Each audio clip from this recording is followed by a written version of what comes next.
Welcome back to another episode of Quantum Conversations, empowering communities and elevating leadership. Today, we're excited to have Adam Balkcom. Adam has a passion for education within the HOA and community management sector in the United States and serves as CEO of CAM Leadership, a firm dedicated to empowering HOA professionals through their education and leadership. Now, for our Australia listeners, a HOA is a homeowner association. So it's a strata, an owners corporation, a body corporate. It has the exact same function to monitor, to maintain the common property, to communicate with owners, to maintain the financial records, mates the property, building community, etc. So very same model, just different names that they've given them in the US. So we will refer to HOAs to make it a little easier for Adam. Adam's extensive experience in this space positions him perfectly to share some insights with us around the challenges and opportunities facing the HOA managers and boards or committees, as well as trends shaping the future of the industry. Adam, thanks for joining us. It's a pleasure to have you on Quantum Conversations. Awesome. Thank you for having me, Michael. And I know we say things a little bit differently in the United States and Australia. So I hope I'm able to be understood today. And I'm from the South, so I may use a y'all every once in a while as well. We'll let you get away with it. That's fine. And one other one, in addition to the HOA, we're in the US, it's referred to as board members and not committee members. So that's another point of clarification for reference as we work through. So, Adam, to start, can you tell us about how you got into the HOA industry? Yeah, this is one of my favorite questions to ask people whenever I meet anybody in the industry is how did you get into this? Because nobody goes to college to get into the HOA community management strata industry. It's always something that they fall into it in a roundabout way. Indeed. And so my first foray or step into it was I had bought my first home. I'd graduated college. It was in a big 300 home gated community in Atlanta, Georgia. And I didn't understand how an HOA worked and made the mistake of going just to a board meeting. And they hadn't had enough people show up every time they tried to elect new board members. And apparently that night they did. And I somehow volunteered and ended up on the board and spent the next 5 years as the board president for my community. And I think we experienced almost everything that can possibly happen within a community during that time, including builder transition and dealing with builder defects and all that fun stuff that can come down. So that was my first experience stepping in. From It there, draws you in. It draws you in, doesn't it? This sector. There's a lot of challenges, but there's something about it that keeps you challenged, and the underlying, desire to help people in creating a great community for them to live in. it puts you in a weird scenario because you have this vested interest to want to better your community. But then you're doing it with other homeowners that you have to see all the time, and y'all have different opinions on what bettering the community looks like. Indeed. And so it creates a little bit of tension, which is challenging to overcome at times. After I had my time on the board, I actually ended up meeting my next business partner. And he came and negotiated our right of entry agreement, which is broadband access for the community, and ended up getting us a big check for the community. So this is something probably unique to the United States. And when I worked with him, I was like, wow, this is really a great business.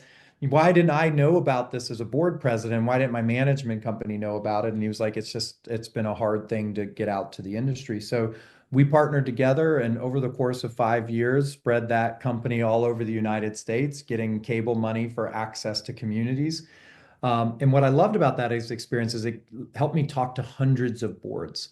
And I was able to talk to boards that were well functioning and boards that weren't well functioning. I got to have a lot of experience. What was interesting is almost didn't matter if I was talking in California, Florida, New York, boards all had a similar personality, a similar trait to the type of board member that they would attract. I later sold that company and then worked for an association bank, a bank that does association banking. And while doing that, we decided to start mastermind groups, which are these groups for owners of management companies to come together, share their experiences and best practices, and how they can grow their companies. And so for 5 years now, I've launched CAM Leadership Institute, CLI is what we call it, where we provide support, mentorship, accountability, education for owners and executives and top leadership within management companies. Indeed. And we might talk about some trends in the US to start. What are some of the key trends that you're seeing currently in the HOA market in the US? Yes, and it may be similar in Australia, but we're seeing an immense amount of change. So much is changing, and there's several factors that are driving that. The first is 80% of new communities that are built in the United States are HOA controlled setup communities. So we're seeing just a huge increase in just the number in and of Yeah. itself. But when you look at the number of associations we had in 1970 in the United States, there was 20,000. Now there's 450,000. Yeah. But we haven't seen management companies scale at the same pace. And so we had in 1970 1,000 management companies, and now we have 10,000. So there is this huge amount of growth that's happening, but in the United States, we have a challenge with bringing new managers into the space. So we're seeing a lot of growth, but we're also seeing a challenge of finding managers to be able to fulfill that growth. And how do you see the sector evolving, you think? What's coming in the next 5 years? Yeah, and I think on top of that, we are seeing a major increase in just the costs of running a community. And so with inflation driving up the cost of things, and we have a lot of buildings that are starting to age, and there we have an aging infrastructure, and boards don't like to be the ones to raise the dues. And so unfortunately, we have a huge trend of underfunded communities in the United States, which is causing a lot of problems. And on top of that, managers' salaries have dramatically increased in the last few years. And so this trend of rising costs, I think, is only going to get worse. And so we really have to look at creative solutions for the boards on how we are going to address this. We're also seeing a huge move in the United States to kind of address this rising cost of starting to outsource certain team members within the management companies to other countries that have a more affordable cost of living. And it's been very successful in certain aspects of how it's done. But I think that's going to continue to evolve the industry, especially as boards can't keep increasing their dues at the same rate that a salary of a manager is. And so the management company is going to have to find other ways to serve the boards that are in a more cost-effective way. And ultimately, AI disruption is coming. We are going to see, we're already seeing it in small waves. AI is going to come in three waves. The first wave is just kind of taking over easily repeatable tasks. We're seeing some cool AI note takers being used during board meetings, which is actually freeing up the manager to be more present in the meeting because they're not, taking down all the action items and taking notes. They can actually be more present in it. So that's a simple example, but the next layer of AI is going to be on seeing patterns within the manager's role. So for example, it can look through the manager's email and go, hey, every time this question was asked, you answered this way. And suggest that as a response in the email so that you can get back to a homeowner faster. If it's a question related to a pool card access, the system will be able to generate some of those responses faster because in the United States, and I'm sure it's in Australia, homeowners want instant response. They want quick response. So I think AI is going to facilitate customer service, only continuing to increase. It's also going to be able to ultimately handle more complex project plans. So if you have a reserve study for the community, you have a maintenance schedule built out for the community, AI is going to be able to ingest that and then go, hey, it's time to redo your pool recertification. reach out to the pool company. Or, hey, they're 3 months out from when the roof of the building was saying it needed an inspection. And it's going to trigger these things and help the managers actually become more proactive in the long run. Now, many different trends going on, but that's just like a few of them that we're seeing that are going to really impact communities in the next 5 years. Well, look, and I think AI is going to be the game changer clearly. I think adding to what you've mentioned, to provide owners that self-help option through an online, company bot, essentially, it's got all the information. They can put their questions in 24/7 and get answers from them, from the management company. I think that's going to help a lot with, again, increasing efficiency and the service for our owners. We could probably do a whole separate segment on AI, which you and I would love, but we won't dwindle on it for too long. So we'll move on to some questions around the board or committees for us in Australia, Adam. What do you believe are the top three challenges that community boards face today, and some ways that they might overcome them? Yeah, so these actually kind of are in line with the trends that I mentioned before. I think the one of the biggest challenges is going to be rising cost. I think boards are going to feel that pressure, and you have some homeowners that are on fixed incomes within communities, and they can't just deal with the HOA board and the community dues continuing to increase every year. And so I think ultimately boards are going to have to do one or two things. They're going to, one, have to adopt technology as it comes out. They may have to look into more self-service options. But we're going to have to get back to getting away from when everybody owns something, nobody owns it, and getting away from people not volunteering. And we got to get back to like realizing this is all our community, and we as homeowners need to volunteer. We need to set up committees because when you don't have volunteers, it then falls on the management company to do everything. And I think the only way to continue to keep costs low is to continue to get your community and people involved in how you communicate with the residents to get them involved. Um, I think the aging infrastructure is going to be a real challenge. And I think boards are going to have to get more understanding of engineering and construction. And the management company they choose is going to be really important in that because they bring that specialty. And so I know management companies in the United States are really gearing up on how they can better support large construction projects and large renovation projects. So having a good management company with that experience is really important, especially as the aging infrastructure is coming. And I don't know if they call them this in Australia, but do your reserve study, which a reserve study is where you have an engineer come in and assess all the things that are common area from the HVAC units in the roof, and they find the livable life of it and the replacement cost of it. And then that is used to create a, hey, this is how much you have to be saving every year to be prepared for when your boiler is going to go out or your roof is going to need to be replaced. In the United States, that's not required in every state. It's only required in a few states for boards to get a reserve study. And so then boards don't do it. They then underfund their reserves. So I think a smart board, one of the first things they can do is to assess their infrastructure, to do a reserve study, understand the current state of it, understand the replacement cost of it, and have a realistic view of how your dues were set. When I became board president, our builder had set the dues at a level that would help him sell homes.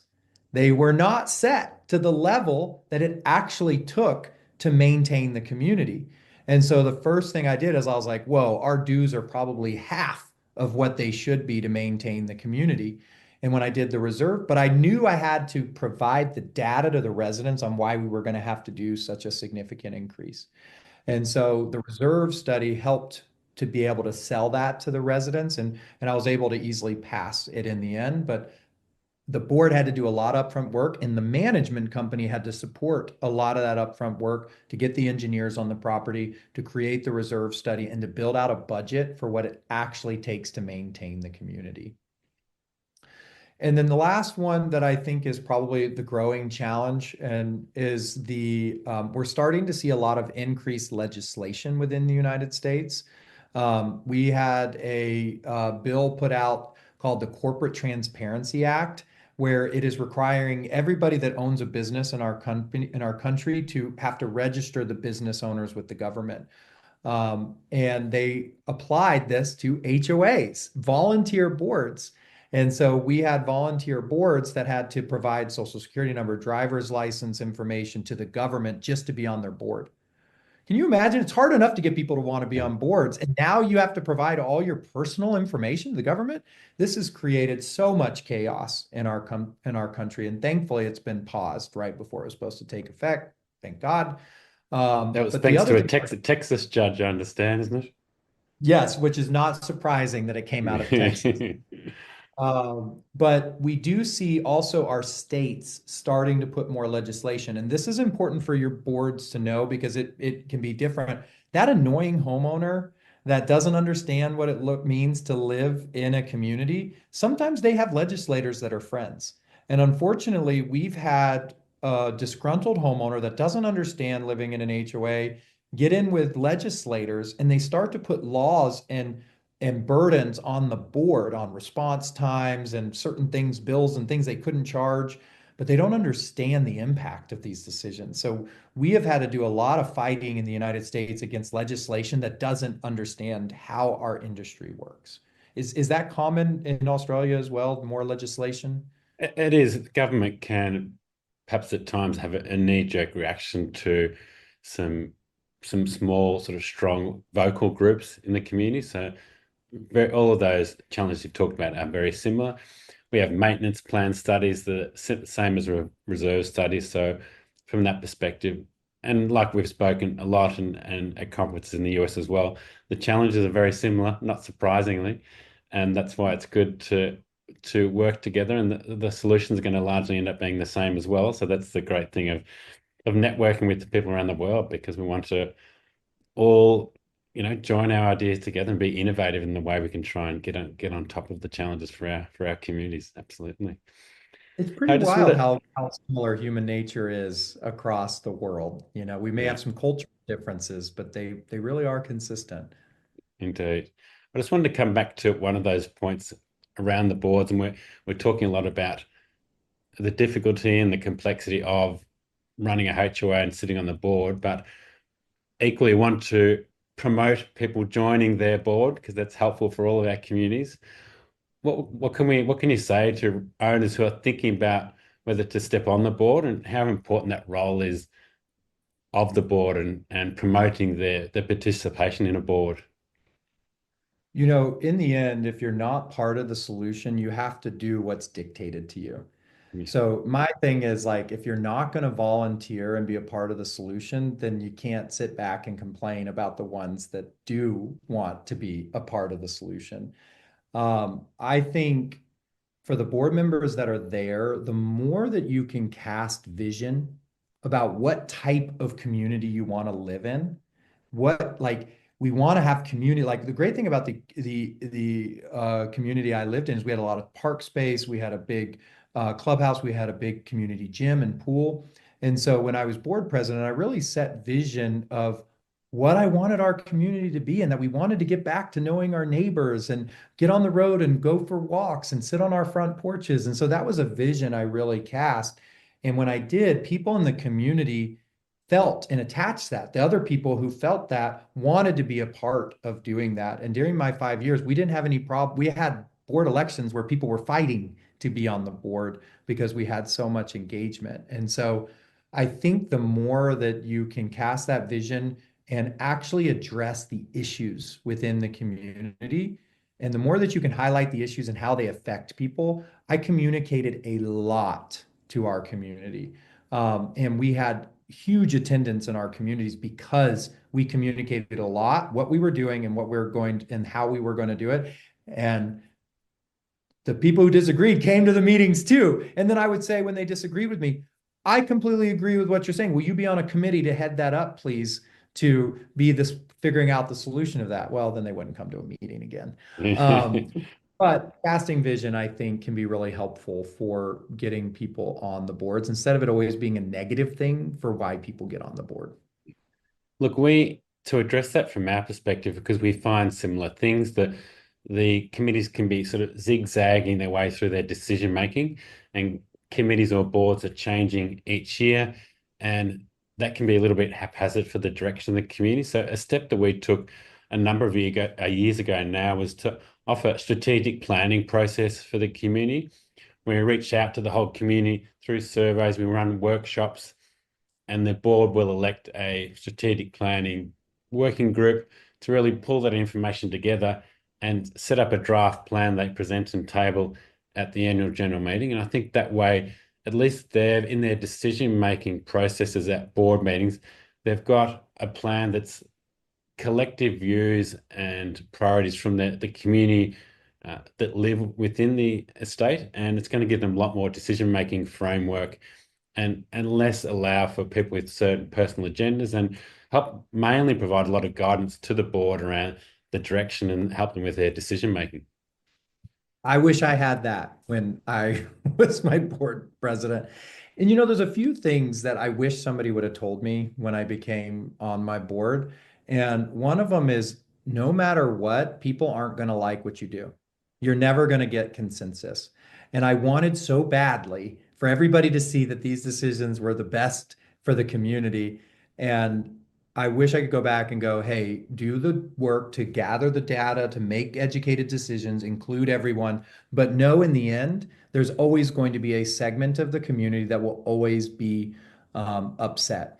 The second thing I wish I would have known is it's never going to be perfect because I own businesses and I'm in control of creating an efficient system in my business, but running an HOA will always have inefficiencies. It will never be a straight line to what you need to get to. And since you're dealing with volunteers in a management company with a limited scope of work, there's always going to be messes. And it's about prioritizing the ones that are most important, but having grace for the messiness that will just always inherently be there in an HOA. So just maybe playing that out a bit further, is there any further tips you have for fostering a well-functioning board? Any sort of practice or mindsets that they could use to ensure that they've got a more productive and outcomes-based operation? Yeah, I know this one sounds simple, but read your documents and Yeah. understand your documents. And two, read your management company's scope of work and contract. I had the wrong, our community was managed by a portfolio manager, meaning that they had 10 communities in their portfolio. I treated them like they were my personal on-site representative. And it took them 2 years to come and sit down in front of me and explain to me the and I felt terrible afterwards. I was like, well, idea you had 10 communities and we're paying you, I don't know, a certain sum a year, but that's probably a tenth of the salary of the person. Why would I think I would get a full-time person for the tenth of what their salary is? And so I think really education, education, education, education. Understand your documents, understand how your community works, understand your management company and what they have to offer and how they can assist you. And I think if that's in place, that's going to cut down on so much of the riffraff and inefficiency and unaligned expectations. That's Sure. where a board can get really upset, is not understanding how things work, because an HOA is a different monster than the consulting firm they may work in, or they're an attorney. They bring these expectations from their corporate business life and they apply it to an HOA, and it doesn't work. Yeah. Something we do that works really well at the first board meeting for a new board, we explain the structure and the process, and we explain our role, and we go around to each of them and ask them what their expectations are of being a board member. And it's great for them to verbalize that and for all the other members to hear it. That works quite well. And we also talk about what our expectations are of being the manager. And one of those key ones is reading the documentation, which is critical.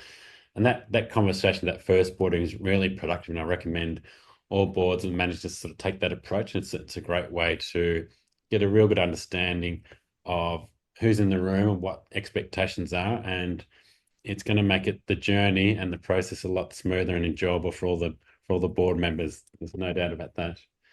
I love that. I wish I would have had that. And on occasion, Adam, communities may need to look to change their board and run sort of a tender process.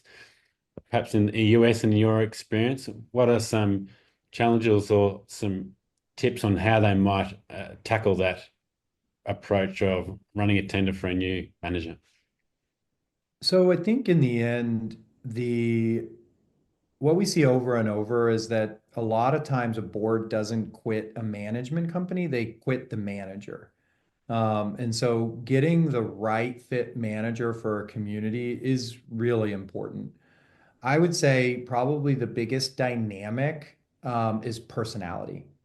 You really have to know what is like the ideal kind of personality fit that's going to gel with primarily the board president because they're usually the most vocal and the most involved in most cases.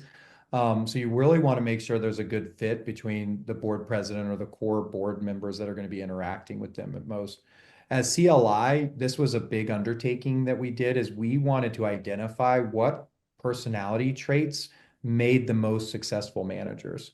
So we used a personality profiling program called Culture Index. And with Culture Index, we went to 8 management companies that are some of the highest performers that I know that have the most successful companies.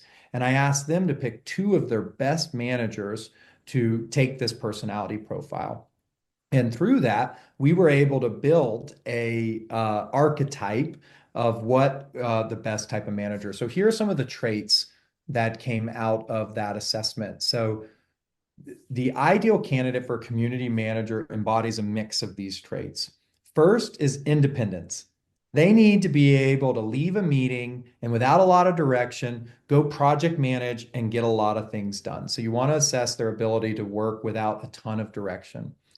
They have to have social skills. You can't have an introverted person that can't communicate to the homeowners, can't communicate effectively to the board. Communication is a key component. I have seen excellent managers that are good at getting their stuff done, but they're not good at communicating with the board, and the board will fire them.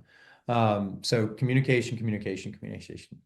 This third one was not surprising. You have to have patience. They have to have patience because with boards, it's inefficient. It just is the nature of the beast. And if you have a manager that wants everything done now, they're going to get burnt out and they're going to really struggle long term. And another one is you can't have a manager that needs a lot of positive affirmation.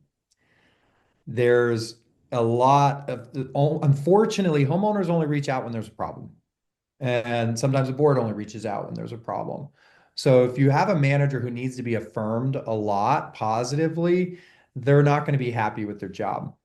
But look for a manager who loves to check things off their task list. If you ask them, what brings you joy, manager, when you're interviewing them, and they go, oh, just knowing everybody's happy with me and that my family's happy, and they're going to hate this job. Like they're because everybody's going to be unhappy. Not really, but it is a trend at times in this position. So you want somebody who says, I love just getting things done. I love checking things off my list. I love projects and I love an ever evolving environment.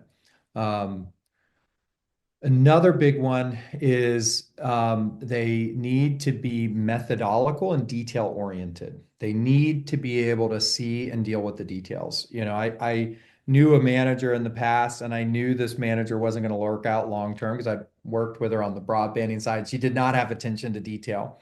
And throughout our process, it made it very challenging as a vendor to work with them because she just didn't have the details involved. And it wasn't surprising. 2 years later, I heard she got fired because there was a detail she didn't pay to in their fire system, and it ended up going off and it flooded the whole building. And unfortunately, it was her fault. So attention to detail is really important, and they have to have a logical approach to problem solving and the ability to prioritize. And what I say, instead of prioritize, it's triage. There's always too many issues. Every day they have to go, what's the highest priority today? What's the highest priority today? because they can't always get to everything that comes up. And so these critical components, those are just a few traits. They need behavioral flexibility. You need somebody who enjoys things different every day because the challenges are going to be different. Like I said before, they have to have emotional resilience. They have to be able to maintain their composure under pressure and navigate challenges with calmness and patience. I knew this manager once that he was a fireball. Like it was easy for him to get ramped up. And again, he got fired a few weeks later. I heard through the grapevine because he hit a board member with his car after being angry at a meeting. So um, No. you need people who can stay calm when you have some irrational people in meetings, and they need to be able to manage multiple tasks and solve problems objectively. Adam, just coming back to future trends in the HOA sector, what do you see as the emerging trends and innovative practices in the management sector in the coming years?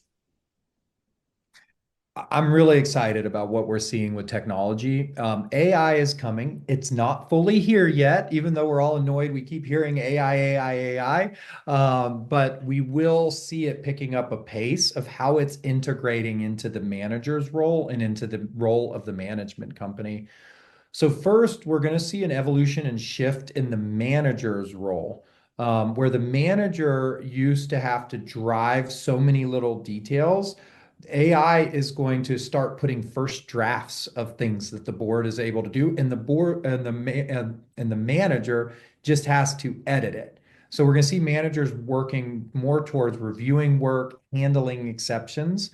We're going to see a manager need to apply emotion to certain decisions. So, for example, the way I'm seeing the AI develop, eventually you're going to be able to put in architectural reviews into the system, and it can apply a decision without even talking to the board. For example, it already says in our documents that you can have a fence at this height and this color.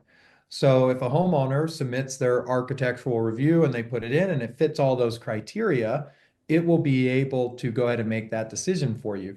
Now, we'll still have a manager or a board member probably review those as a final step in the process and go, okay, but the system is going to make suggestions like, hey, I'm suggesting this be approved. This is why. This is where it relates in the documents.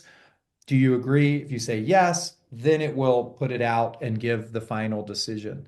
So we're going to see the boards or the managers be focused on reviewing the work, confirming things, which is going to drastically cut down on the amount of time it takes to do some of the core functions of the management company's role. And I think we're going to see the manager and the board members moving more into a strategic advisor role where you're really paying for in the management company is their knowledge, their experience, all the system and tools that they give you.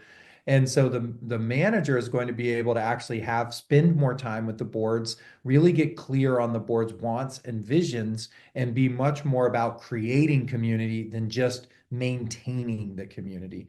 I know there's a big trend in the United States of more and more services and activities happening within communities. And so I think that trend is going to grow where now a manager can spend time helping set up a pizza night at the pool rather than just making sure that the painting on the exterior of the clubhouse is done, which I think will be a really exciting change. And I think managers, again, saying how there's always so much to do, they have to be able to triage and prioritize. I think with technology as it gets adopted, a manager is going to be able to actually get done and get through more of their tasks in the list. I don't think the AI will ever replace a manager, but will take the mundane tasks off the manager, and the manager will be able to do the relational tasks, the creative tasks, and the complex project management tasks. We're seeing some cool technology coming out that can go ahead and create the